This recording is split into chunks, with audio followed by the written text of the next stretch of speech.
Faslun utawi iki iku ana fasol suwiji ibaratipun fasol urudul wudu'i utawi pira-pira fardune wudu iku sitatun ana 6. Al awalu utawi kang awal iku an-niyatu niat.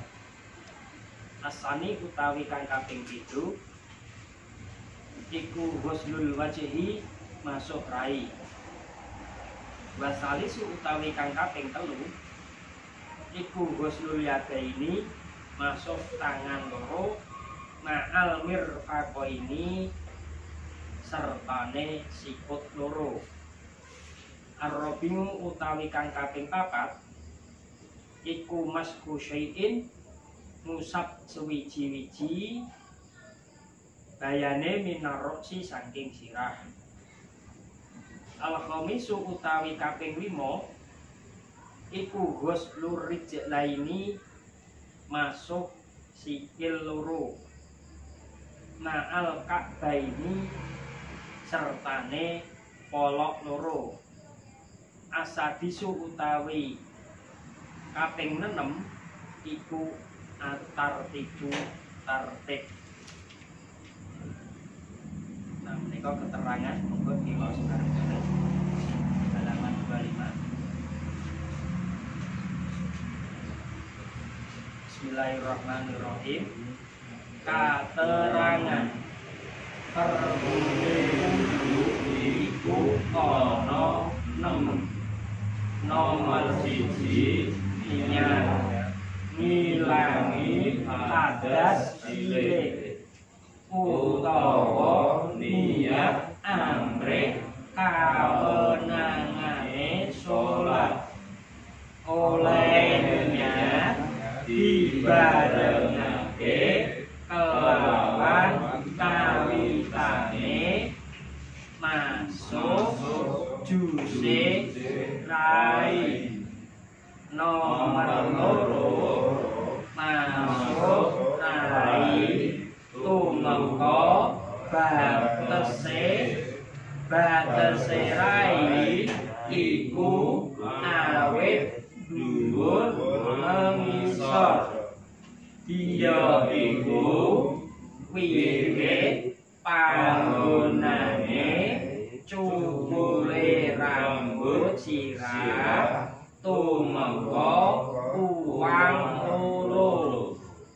Dene mujure antarane kuping loro lan uga wajib masuke rambut kang ana ing batese rai kaya ati-ati jenggot sinung lan sepadan papat masuk setitik saking juse sirah kaya embun-embunan. Nomor 5 masuk sikil loro sertane poloke. Nomor 6 tertib tegese urut-urut dingenaken anggota kang mestine kudu didingenake ngerekake kang mestine kudu dikerekake. Dene niate wudu lafate kaya iki. Nawaitul wudu'a liraf'il hadasil asghari fardhal lillahi ta'ala. Artine niat ingsun ing wudu karana ngilangake hukume hadas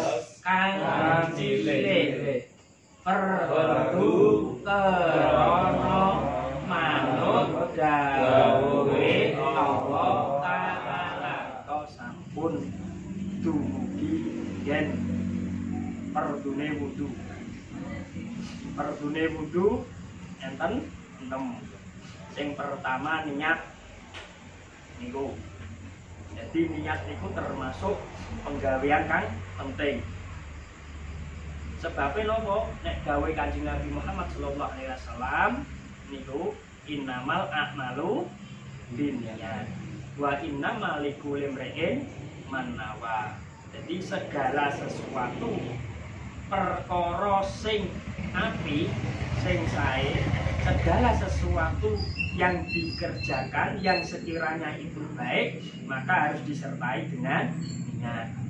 Nah kalau dalam syarahnya, syarah dari hadisipun Kanjeng Nabi niku sing jenenge an-niyat mi'yarun li tasdiqil amal.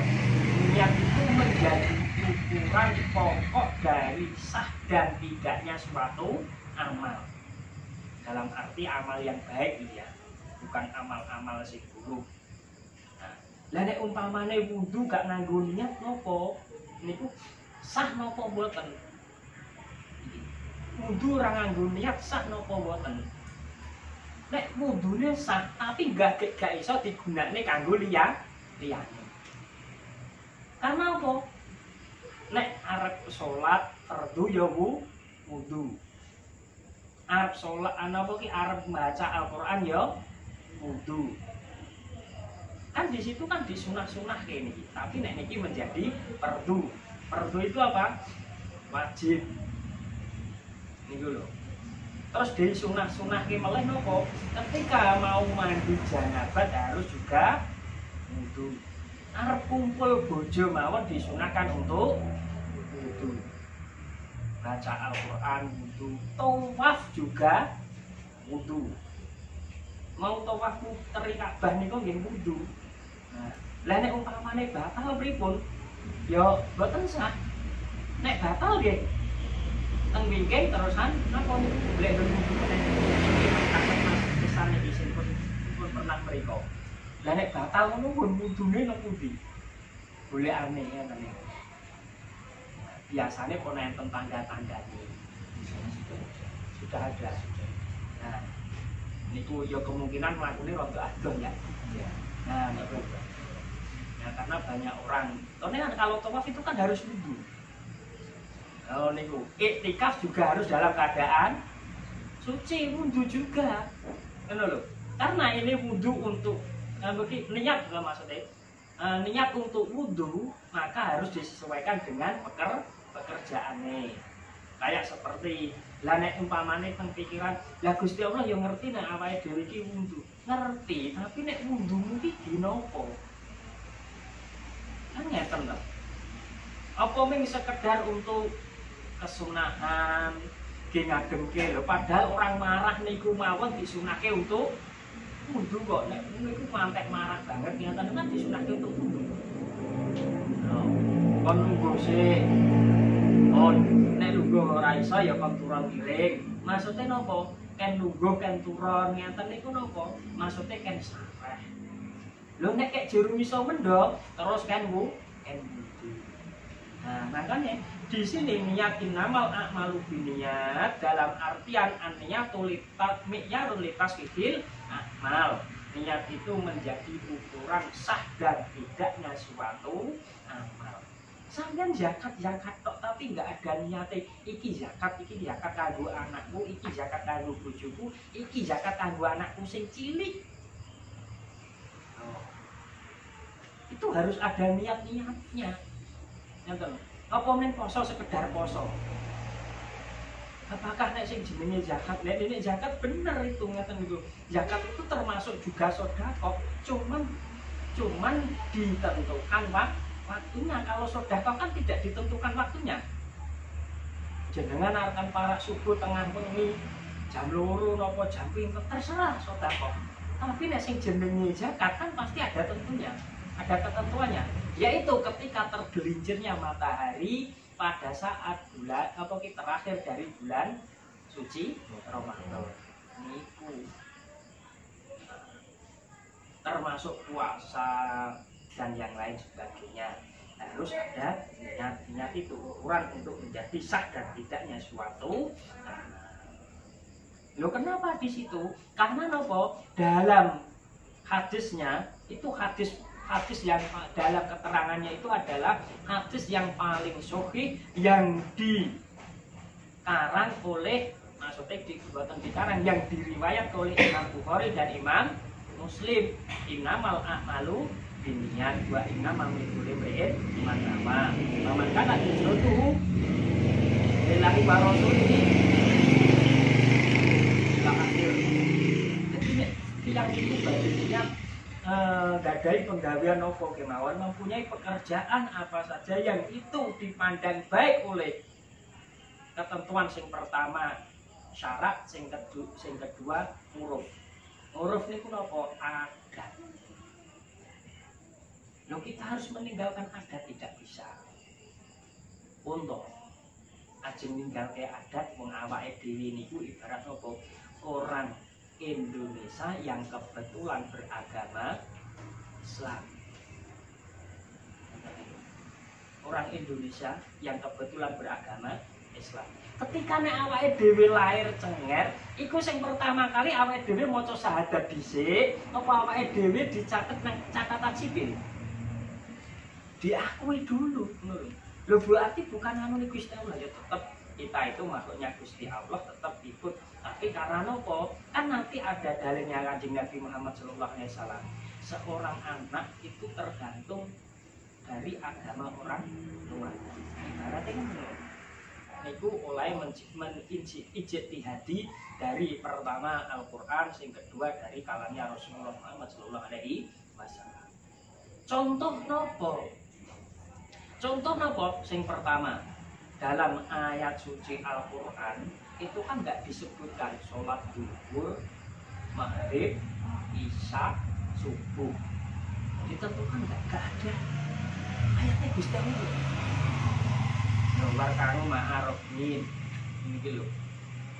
Niku atau wasjubat taribah atau ini lho. Niku dan yang lain sebagainya. Niku cuman kan sholat. Lah nek keterangan teng dawuhe teng hadis Kanjeng Nabi Muhammad sallallahu alaihi wasallam. Di dalam hadisnya Kanjeng Nabi Muhammad sallallahu alaihi wasallam juga tidak diterangkan secara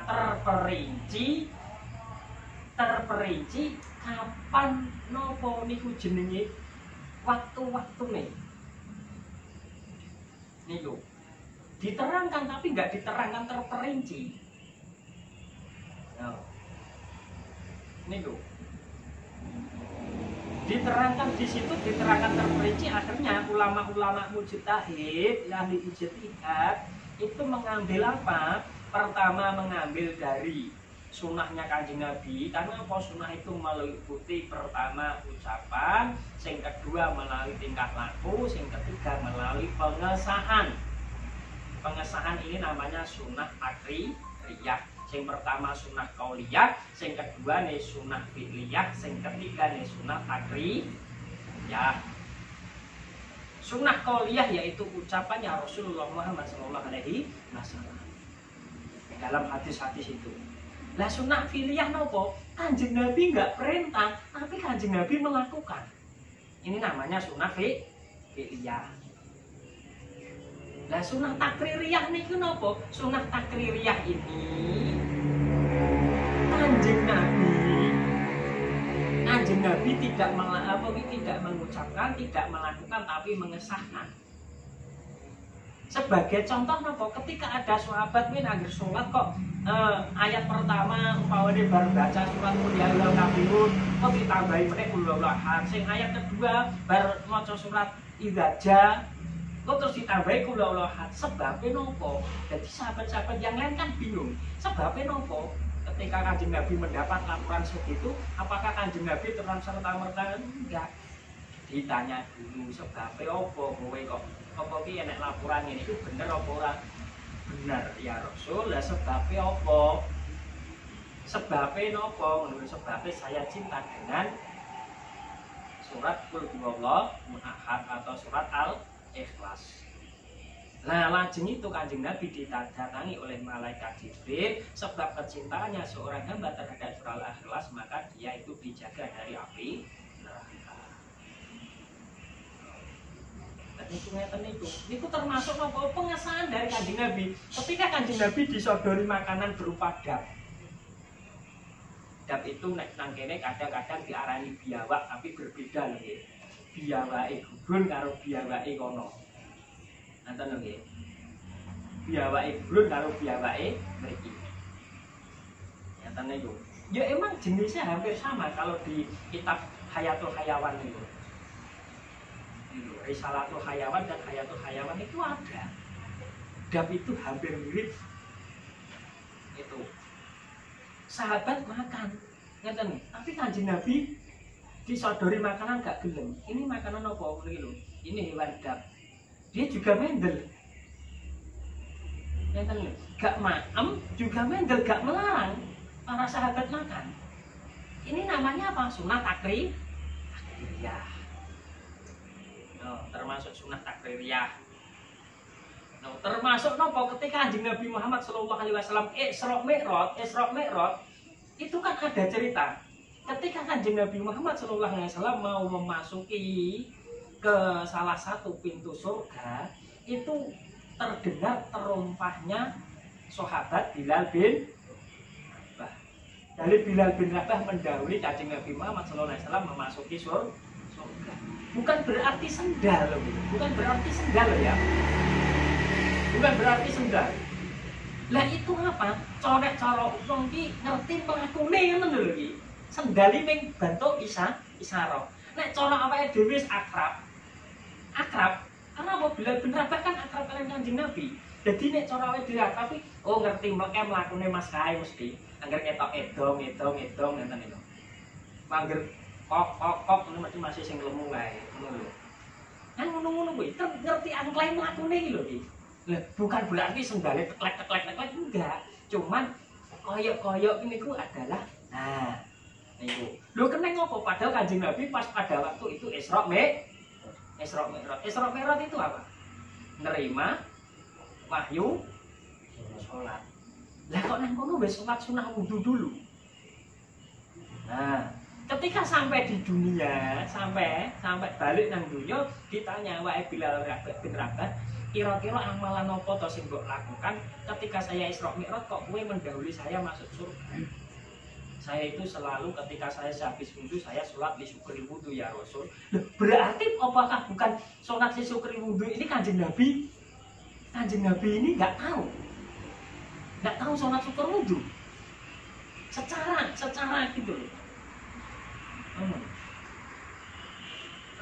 Itu sahabat yang melakukan, Kanjeng Nabi menanyakan, oh ya wis. Nah, dari setiap tuh kayak begitu itu namanya sunnah takriyah. Ini loh, sunnah filiyah itu apa yang dilakukan Kanjeng Nabi Muhammad SAW. Termasuk nopo sunnah filiyah itu banyak sekali. Sing kadangkala kita itu nopo niku memandang suatu perbedaan itu bukan suatu rahmat. Contohnya nopo? Kanjeng Nabi pernah sholat sedekap ngeten iki. Enak wong ya sing sholat sedekap ngeten iki. Kanjeng Nabi. Sebabnya nopo? Pada saat itu perang Tabuk, perang Khandaq, dia bawa pedang di sini. Ini enak suatu musuh tiba-tiba bisa langsung ambil. Nah, itu pas ketika sholat khauf. Lah kok jek enek wong sing nglakoni ngene, wis mboten napa-napa. Enggak masalah, wong pernah Kanjeng Nabi juga pernah gini. Ya mungkin enggak ngerti sejarah ya. Nah, gitu loh. No. Pernah Kanjeng Nabi itu ketika sahabat Anas dan sahabat Abu Hurairah kan hadisnya kadang agak berbeda. Sahabat Anas itu mengikuti Kanjeng Nabi Muhammad dari kecil, dari umur 10 tahun. Nek sahabat Abu Hurairah itu orang Bukhara. Orang Bukhara mengikuti Kanjeng Nabi ketika sudah umur 50-an. Jadi kan beda. Nah, ketika Kanjeng Nabi itu sudah sepuh, sholatnya nopo? Ketika bangun dari berdiri itu nganggo ngene iki. bangun berdiri dari nopo niku? Dari sujud. Karena nopo? Wis sepuh, nek ngene wis boten kuat. Ngeten niku lho. Sama ketika sahabat Anas itu juga ketika Kanjeng Nabi Muhammad ketika turun mau rukuk, mau sujud, itu pertama apa? Yaitu dua lutut dulu, baru tangan, baru apa niku jenenge iki? Jatuh. Nah, itu baru itu. Nah, nek pun sepuh ketika sepuh, boten bar niku tangan riyen, suku riyen, apa niku jenenge asta riyen, baru suku, baru dengkul. Habis itu gitu. Nah, kabar Nabi meriwayatkan yang gitu. Karena apa? Melihat Kanjeng Nabi sholatnya begitu. Itu pas keadaan sudah sepuh. Lah ketika masih muda, loh, nyata niku. Kados awake dhewe nek jek nom-nom kan mancat nggih saged. Contone napa? Pas ketika sudah apa iki jenenge iki duduk tawaruk. Tahiyat awal. Itu kan sikile mancat. Enak sing sepuh-sepuh mboten kuat. Lah sebabnya napa? Nek nggih mancat sikile pun mboten kuat. Sama seperti itu. Itu sunah fi'liyah, banyak sekali sunah fi'liyah yang dilakukan oleh Rasulullah Muhammad Sallallahu Alaihi Wasallam. Nek Kanjeng Nabi Muhammad Sallallahu Alaihi Wasallam itu dulu itu juga rambutnya panjang, cuma segini. Tapi sering disisir loh ya, disisir. Nah, sering disisir, diminyaki, kayak gitu. Nah, itu dulu. Lepas ketika masih muda, Kanjeng Nabi Muhammad Sallallahu Alaihi Wasallam ini jenggotnya rapi. Pokoknya kados nopo niku wis pokoknya rapi kuwi ngeten. Tapi ketika mundur sepuh, pun mikir umate ngeten niku kadang kala sok lali. Oh, ngeten niku. Ya sami kados awake dhewe kadang-kadang yo biasane rambutnya klimis, cukur ngeten niku kadang lali mikir kebutuhan ya rada klendran sithik. Lho Kanjeng Nabi ngeten niku, pikirane boten umat ngeten niku. Niku sunah fi'liyah. Enak sing ngene Kanjeng Nabi yo pernah ngene iki. Nggih gak apa-apa wis arep mulak ngono lho. Sing pengen klimis yo Kanjeng Nabi nek klimisan terus. Panjang pendek dia itu selalu minyakan. Ngono lho. Nek mosok awake dhewe akan kometan ngono kene. Lho komet ngrambute dijegrake. Kira-kira sangar ya. Belum ini Kanjeng Nabi. Loh, Kanjeng Nabi pernah juga Kanjeng Nabi itu ini loh, sholat nggak pakai nopo niku penutup kepala. Pernah. Ngeten niku lho. Karena terburu-buru akhirnya lupa. Nah, Kanjeng Nabi nyatanya sholat gak nganggo. Nggih, tapi kebanyakan Kanjeng Nabi sholat pakai tutup kepala. Oh, ngeten niku. Lah sing kan gak nggo tutup kepala. Nggih monggo, Kanjeng Nabi pernah cuman terburu-buru. Nah, nek nganggo tutup kepala Kanjeng Nabi itu emang kayak gitu terus ngeten niku. Bahkan ketika Kanjeng Nabi Muhammad Sallallahu Alaihi Wasallam sholat di perjalanan itu menutup loh ini. Ini kadang-kadang terusan sing boten do ngertos niku termasuk sunah fi'liyah. Lah nek sholat nganggo apa ki masker oleh ora. Nek zamane Kanjeng Nabi ki nek zaman dahulu sholat nang musafir itu ngono kuwi. Nek nang dalan ki gak enek nang sing jenenge apa mbok iyup-iyup. Nek saiki nang lokal iso. Zaman biyen ki kadang-kadang nek nang musafir perjalanan gawe tenda dhisik. Lah nek gak sempet gawe tenda. Karena nopo di sana itu padang pasir, ketika ada angin ini apa niku bentuke niku lho iki. Ngeten. Lah nek mripat iso ngene, lah nek nang irung kan lebih bahaya juga. Itu pakai. Nah, pernah karena nopo dalam perjalanan itu pun juga gak sering ngeten lho. Bahkan riwayat juga hadis ahad. Hadis ahad ini cuma saman satu hadis, gak ada hadis yang lain, sahabat yang lain gak meriwayat, semuanya gak meriwayatkan, cuma itu tok namanya hadis